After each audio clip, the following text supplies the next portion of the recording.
Impresionante, 37. Bueno, volvemos. Tercera parte del fallo FAL, análisis jurisprudencial en un PAS. Las compañeras Sayuri, María Cristina y Elodis, desde Caracas, exclusivo para José Cepaz. Estábamos armando el holding entre todos, dijimos que podría ser algo así, como que la interpretación a darle a la excepción del artículo 86 tiene que ser amplia, incluyendo también a la mujer no demente en el caso de excepción a la interrupción del embarazo en caso de violación.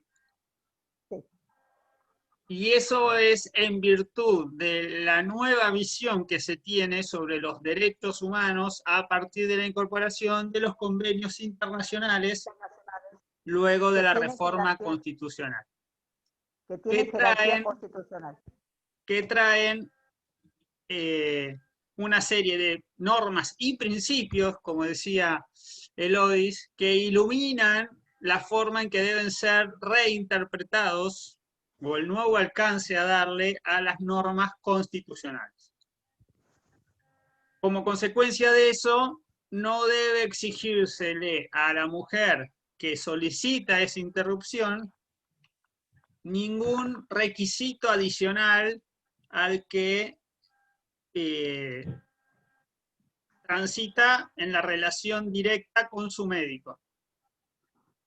¿Sí? Es decir, no debe contar ni con una habilitación judicial, ni con una denuncia penal, ni con la intervención de un fiscal, ninguna autoridad previa a lo estrictamente médico. ¿Estamos hasta aquí? Ahí, profe. Bien, ese sería entonces el holding. ¿Quién firma esta sentencia?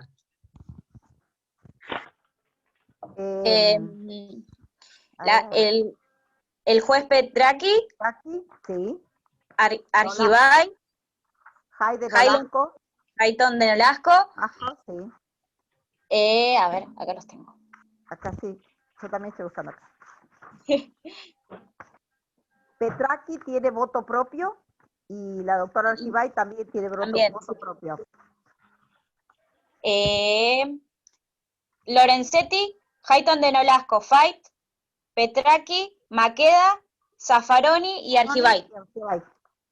Entonces, Lorenzetti, Hayton, Fait, sí. Maqueda y Zaffaroni. 5 votos hacen al voto mayoritario. Sí. Y se le agregan 2 más. Que con son voto propio.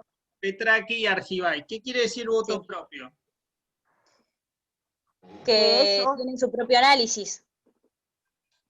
¿Y qué más? Que llegan a la misma conclusión. Y depende de cómo se... A la misma conclusión. Sí. Sí, y cuando hablamos de misma conclusión, ¿nos referimos a qué? A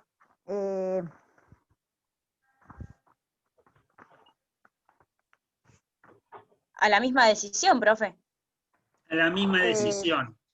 Confirmar la sentencia apelada. Bien, en este caso. Pero digo, es la misma resolución. Claro. Llega a la misma resolución.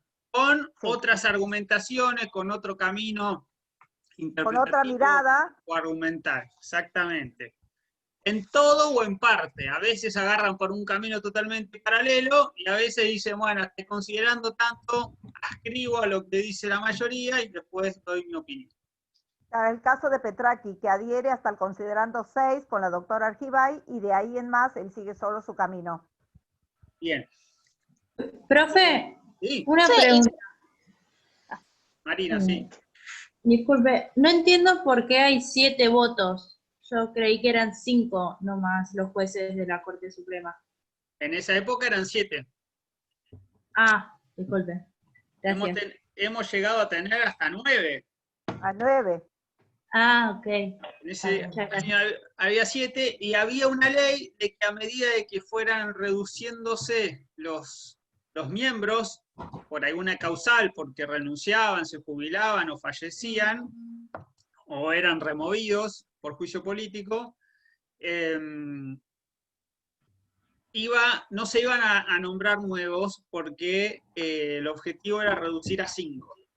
Y ahí es donde estamos hoy parados. 5 miembros. Profe, igualmente, a lo que usted decía, el juez Petraki tiene un voto disidente. ¿Disidente? No, no. Sí. Bueno, ahora vamos a llegar. Ah, bueno. ¿Quiénes son los miembros actuales? ¿Hay alguno de estos que estaban acá? Sí, Hayden Olasco. Sí, Hayden de Nolasco. Petraki. No, Faicha murió. Sí, Ahí falleció. sí. Petraki falleció. Petraki falleció. Zaffaroni ¿Perezetti sigue estando? renunció a la está en- corte. Zaffaroni. Zaffaroni renunció a la corte por Corte. mayoría de edad cuando cumplió 75. Entonces Sí. nos queda Maqueda. Ibai. Argibay falleció. Maqueda. Maqueda y Queda Hayden de Nolasco. Maqueda, Hayton de Nolasco y Lorenzetti. Lorenzetti. ¿Y quién más se agrega ahora? Rosenkrantz. Rosenkrantz. ¿Y quién más? ¿Dónde Nolasco? Falta uno. Rosenkrantz. Un santafesino nos falta. Rosati. Rosati, muy bien. Y Rosati. Rosati. Esos son los 5 actuales. Bien. Hasta el considerando 28 inclusive, tenemos la parte central del fallo. Sí. Y que nos ayuda para conformar el holding. Holding. ¿Qué era el holding? La importancia del fallo. Importancia del fallo. Un poco más. La regla de derecho. La regla de derecho. La de derecho. Bien. ¿Y para qué sirve la regla de derecho? Para sentar lo que se establece. Precedente. Para sentar precedente para casos análogos. Muy bien, señora Ávila. Se nota que estudió. Muy bien. Es lo central del fallo, pero a la vez nos sirve como precedente para casos sustancialmente análogos, dice la Corte. Análogos. Bien. Profe, tengo una pregunta sobre eso. A ver. Cuando nos referimos a los casos análogos, ¿siempre tenemos que decir sustancialmente análogos? ¿O solo podemos decir casos análogos? Habitualmente se dice casos análogos. Yo hago hincapié en esta fórmula o en esta expresión porque es la que usa la Corte cuando explica en qué circunstancias para los tribunales inferiores es obligatoria la jurisprudencia de la Corte. A mí no me gusta porque es un lenguaje naturista, pero bueno, es un problema mío, no de la Corte. Bien, entonces, repasemos rápidamente. Tenemos que la Corte habilita a una mujer a practicarse la interrupción, o a solicitar, mejor dicho, la interrupción del aborto en caso de violación, sin más, le reconoce ese derecho con anclaje en el Código Penal, o sea, no modifica ninguna norma a nivel legislativo, sí reinterpreta ese sentido a la luz del derecho internacional. Nacional. Este es el corazón de este fallo, pero no obstante ello, por lo que más se recuerda este fallo es por lo que viene ahora, que es la segunda parte, que es todo el obiter. El obiter, sí. ¿Qué quería decir obiter dictum? Son aclaraciones o recomendaciones que se le hacen a otros poderes. Son recomendaciones que se le hacen ¿a quién? A otros, en este caso, a otros operadores de los poderes judiciales nacionales y provinciales. Muy bien, excelente. ¿El obiter dictum podría no estar en un fallo? Sí. Sí. Podría no estar, perfecto. Podría carecer un fallo de obiter. ¿Podría carecer un fallo de holding? No. No. No, en principio no, porque es lo central y algo siempre hay que resolver y eso configura una regla de derecho. El obiter, decíamos, es algo que puede no estar y cuando está es una recomendación. ¿Y en qué consiste una recomendación, en palabras de la Corte? Es exhortar a realizar algo o a corregir o a hacer algo que en su momento no están realizando. ¿Cómo se escribe exhortar? Con H intermedia. Muy EX. bien, bien. Muy intermedia. bien, habló la directora. Tengan cuidado porque los ponen en penitencia. No, profe. Muy Es más, bien. profe, ¿sabe lo que acá me llama la atención y tiene que ver con lo que decía Lore? Porque en el considerando 19, debajo, el mismo tribunal dice, le dice, no con estas palabras, pero yo lo te llevo así, ¿cómo puede ser que, a pesar de que el Código argentino se regula desde hace 90 años diferentes supuestos específicos de despenalización del aborto, todavía, ¿no? Se sigue manteniendo la práctica contra leyes, o sea, contra la ley. Y está fomentada esta práctica por profesionales de la salud y también por los distintos operadores de los poderes judiciales nacionales y provinciales, que hace caso omiso, dice, de aquellos preceptos exigiendo lo que la ley no reclama, requisitos tales como la solicitud de una autorización para practicar la interrupción del embarazo, producto de una violación, y lo que, como en el caso, termina adquiriendo características intolerables a la luz de garantías y principios constitucionales y convencionales que son ley suprema de la nación. Ahí hay un tirón de oreja en relación a esto que decía Lore. Perfecto. Entonces, muy bien, Cristina. Eso es lo que nos va a llevar ahora Al obiter. a los diferentes obiter. Pero Obiter. antes le contesto aquí a Alfredo y a Alejandro, que están teniendo un intercambio paralelo. Es decir, no nos están prestando atención a nosotros y están jugueteando ahí en el chat. Les vamos a contestar. Cierto, hoy la Corte tiene 5 miembros. No hay un proyecto para ampliar la Corte, para modificar el alcance. Por lo menos así lo ha expresado el presidente al presentar esta propuesta de reforma judicial. Si ustedes siguen los medios, se está empezando a debatir, se presentó hace una semana o 2, no me acuerdo, hace poco. Conformó un consejo de asesores para reformar, pero no el número de la Corte, sino las funciones de la Corte. Y eso lo tenemos que seguir de cerca porque es algo que nosotros vamos a estudiar ahora, que es el contenido del recurso extraordinario.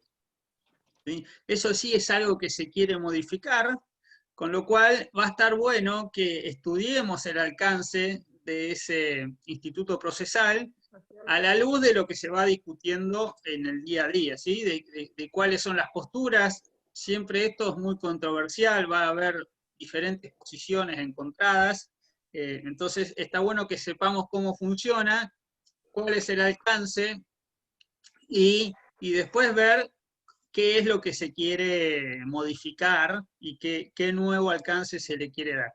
Pero en palabras del presidente no está buscando ampliar el número de la Corte, siempre digamos, es un tema digamos, como que todo el mundo advierte que los gobiernos cuando quieren hacer modificaciones en la justicia lo que están buscando es nombrar sus propios jueces. Esa es la crítica. No importa qué gobierno esté, el gobierno que lleva adelante una reforma judicial y ya lo que quieren es poner jueces que después fallen según sus propios intereses o su visión política o lo que fuera. Ahora, esta reforma, por un lado está el tema de la Corte, que parecería ser que no va por la cantidad de miembros, sino por su funcionamiento. Se está hablando también de poner salas al interior de la Corte, algo que hoy no existe. salas son temáticas, ¿no? Por disciplina, por rama del derecho. Y después sí algo que se planteó es modificar el fuero federal, lo que todos conocemos como Comodoro Pi, bueno, unificarlo con otros fueros, con contencioso administrativo, con la justicia de la ciudad de Buenos Aires, etc. Ahí sí hay mucho para leer, porque eso es más complejo. Pero bueno, va por ese lado para responderle a Alejandro y a Alfredo que estaban preguntando. Bien, vamos entonces ahora sí al obiter de este fallo. Bueno, el primer obiter, digamos, el central, tiene que ver cuando se dirige a los profesionales de la salud y a los distintos operadores de los diferentes poderes judiciales.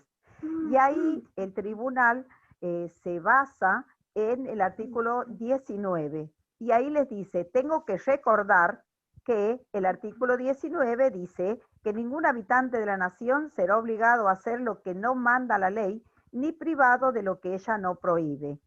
Esto quiere decir que se debe concluir que quien se encuentre en las condiciones descritas por el inciso 2 del Código, del artículo 86 del Código Penal, no puede ni debe ser obligada a solicitar una autorización judicial para interrumpir su embarazo, toda vez que la ley no lo manda, como tampoco puede ni debe ser privada del derecho que le asiste a la interrupción del mismo. También dice que le dice a los profesionales de la salud que se ve la necesidad de advertir la imposibilidad de eludir sus responsabilidades profesionales. O sea, no deben eludir sus responsabilidades profesionales ante esta situación fáctica. Y que la interrupción del embarazo es solicitado solamente por la embarazada y junto al profesional de la salud, quien debe decidir llevarla a cabo y no un magistrado a pedido del médico. Que si se hace lo contrario, es como que el Poder Judicial estaría actuando de manera contradictoria, por cuanto su función es velar por la plena vigencia de las garantías constitucionales y convencionales. Después, bueno, aquí habla justamente que, a ver, espérenme un segundito. Bueno, acá dice, en el inciso 25 habla que cuando, bueno, que en caso de que la práctica del aborto frente a una violación, es el Estado el que debe garantizar la administración de la salud pública. El que tiene la obligación, siempre que concurran las circunstancias que habilitan un aborto no punible, dice, de poner a disposición de quien lo solicita las condiciones, la práctica, condiciones médicas e higiénicas necesarias para llevarlo a cabo de manera rápida. Y después, acá, dice, en el considerando 27, que el Código Penal no exige ni la denuncia ni la prueba de la violación, como tampoco su determinación judicial para que una niña, adolescente o mujer pueda acceder a la interrupción de un embarazo producto de una violación. Esta situación de ausencia de reglas específicas para acceder al aborto permitido en caso de violación supone tan solo como necesario que la víctima de este ilícito o su representante, en el caso de una mujer idiota, manifiesten ante el profesional mediante declaración jurada que aquel ilícito es la causa del embarazo y bueno, y además tiene que presentar tiene que dar su consentimiento en el caso de la mujer que no tiene las facultades mentales alteradas, ¿no? Acá la Organización Mundial de la Salud dice, también en otro párrafo dice que la exigencia de que las víctimas de violación para calificar el aborto tengan que elevar cargos contra su agresor, obtener informaciones policiales, requerir autorización de un tribunal, puede transformarse en una barrera que desaliente a quienes tienen expectativas legítimas de buscar servicios sin riesgos y en forma temprana. Después también habla, acá en el 29 dice, corresponde entonces exhortar a las autoridades nacionales y provinciales a implementar y hacer operativos mediante normas del más alto nivel, protocolos hospitalarios para la concreta atención de los abortos no punibles a los efectos de remover todas las barreras administrativas o fácticas al acceso a los servicios médicos. Y en particular deberán contemplar pautas que garanticen la información y la confidencialidad a la solicitante.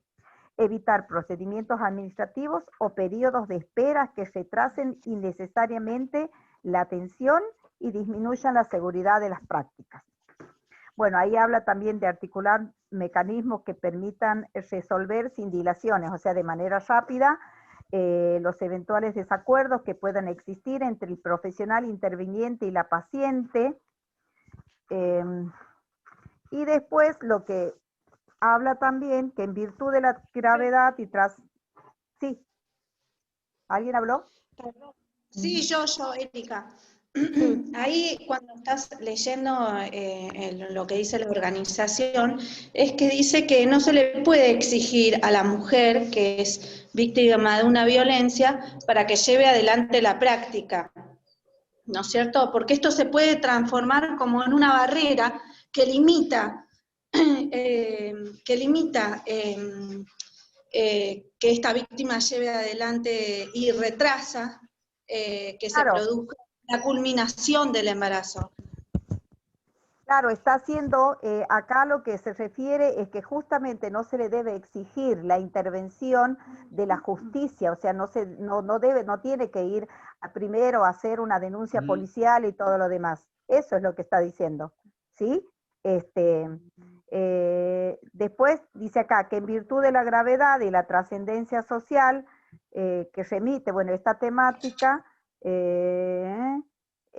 dice que no puede dejar de señalar la necesidad de que tanto en el ámbito nacional como provincial se extremen los recaudos a los efectos de brindar a las víctimas de violencia sexual en forma inmediata y expeditiva la asistencia adecuada para resguardar su salud e integridad física, psíquica, sexual y reproductiva.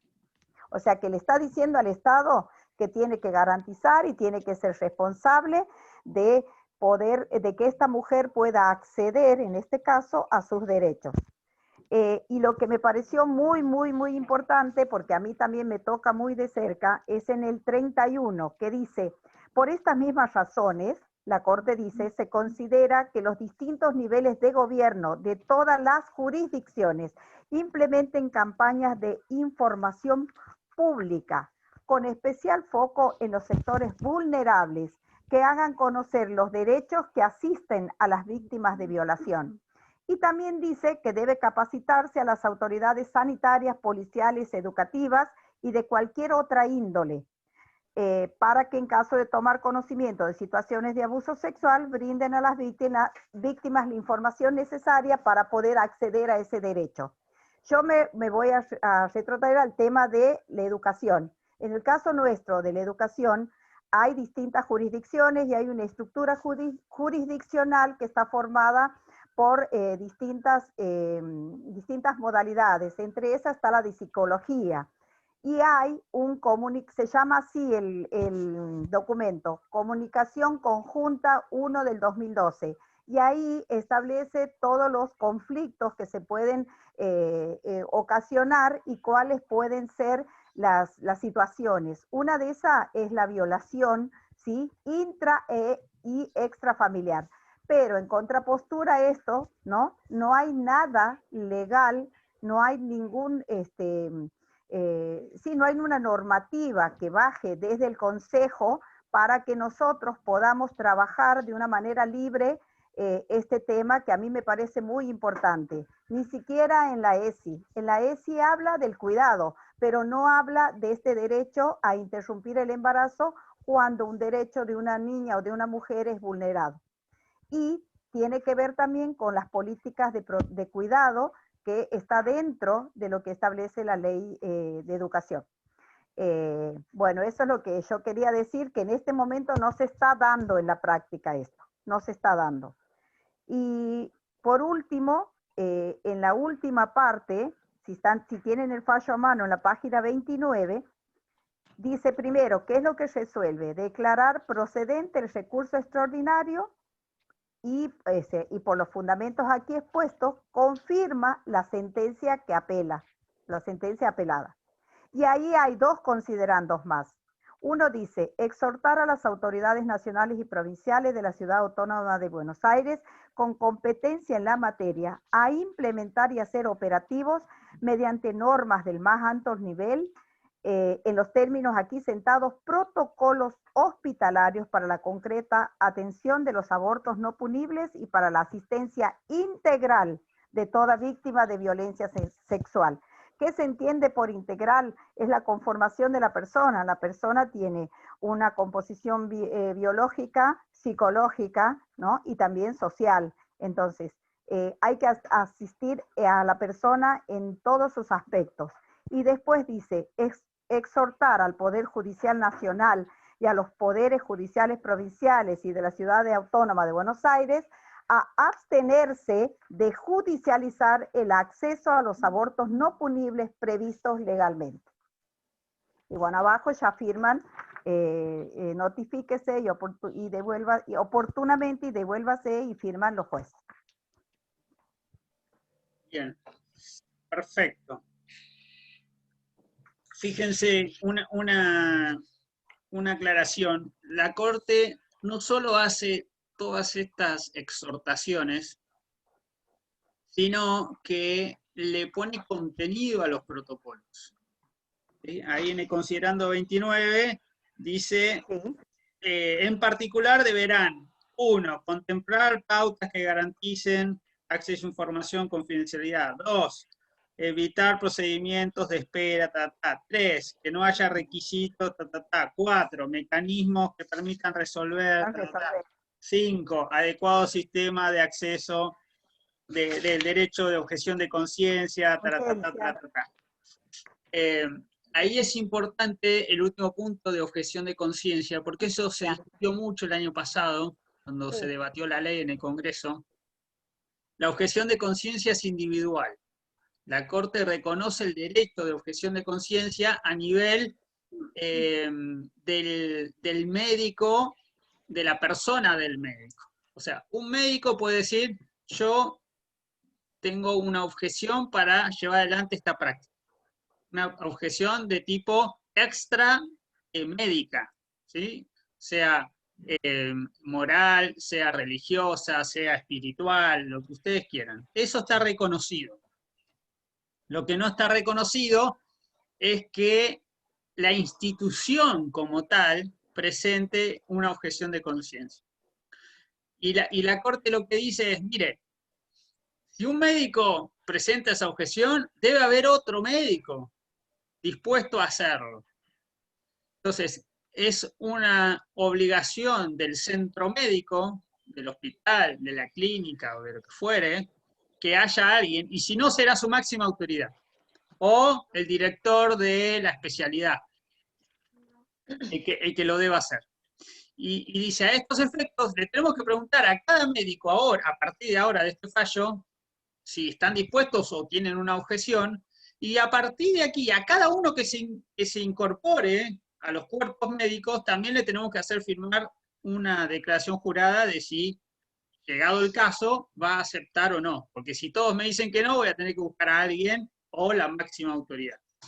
Y esto lo aclaro porque en ese debate legislativo, quien llevaba la voz cantante en este caso era el Hospital Austral, que más allá de su nombre es una clínica privada, es un hospital escuela, pero no deja de ser una clínica privada con una orientación confesional.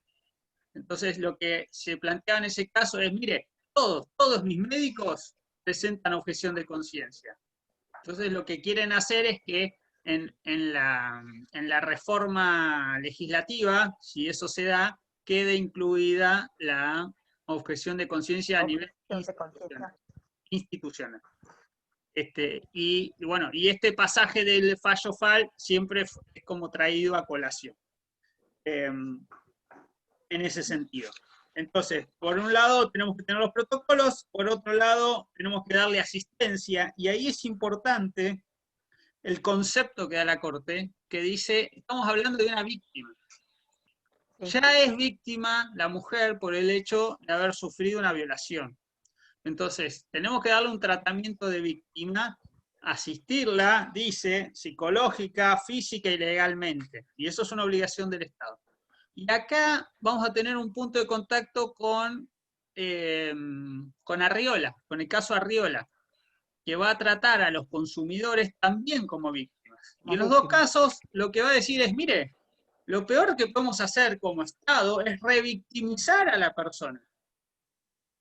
¿Sí? En el otro caso porque tiene una enfermedad, y en este caso porque sufrió una violación, un atentado a su integridad física y moral. Bien, y después habla de los tratamientos médicos, etc. Y el tercer óbiter, esto que señalaba recién la compañera, de las campañas de información, para sectores vulnerables sobre todo, y capacitación a las autoridades. ¿Sí? Porque muchas veces los fiscales y las autoridades sanitarias o policías, etcétera, son los que menos preparados están. Bien, y después lo agrega en la, como decía recién Cristina, lo agrega en la parte resolutiva. O sea, fíjense la importancia que le da a estos óbiter, a estas exhortaciones. Y ahí no deja a nadie afuera, autoridades nacionales, provinciales, mete a todo el mundo, digamos. Profe, Bien, lo que quiero decir es lo que usted decía esto, que todos los empleados somos empleados del Estado. En el caso nuestro, en las instituciones educativas, las autoridades, las personas que conforman el equipo directivo, por ejemplo, son representantes del Estado, son la cara visible del Estado. Por lo tanto, tienen que garantizar lo que dice en este caso, bueno, la Corte, lo que está pidiendo la Corte. Bien, leo en el chat. Alejandro puso todos estos óbiter, bien. Después Claudia dice, cada institución de salud debía tener protocolo, los cuales solo 2 provincias lo tenían. Córdoba era una, desde 2008, pero no se usa, desde 2018, y la otra, si no recuerda mal, es Tucumán o Salta, dice Claudia Marcela Aguilar. ¿Puedo decir algo, profe? Sí. Disculpe, mire, con respecto a esto, hay un protocolo de ILE, ¿sí? De Ministerio de la Nación, pero de ese protocolo solo adhieren 10 provincias adhieren a ese protocolo ILE, ¿sí? 6 adhieren y tienen protocolo propio, entre eso está Buenos Aires. 4 no adhieren, pero tienen protocolo propio. Y 4 no adhieren ni tienen protocolo. Son Tucumán, Santiago del Estero. Córdoba, Santiago del Estero, sí, y Corrientes. No adhieren ni tienen protocolo.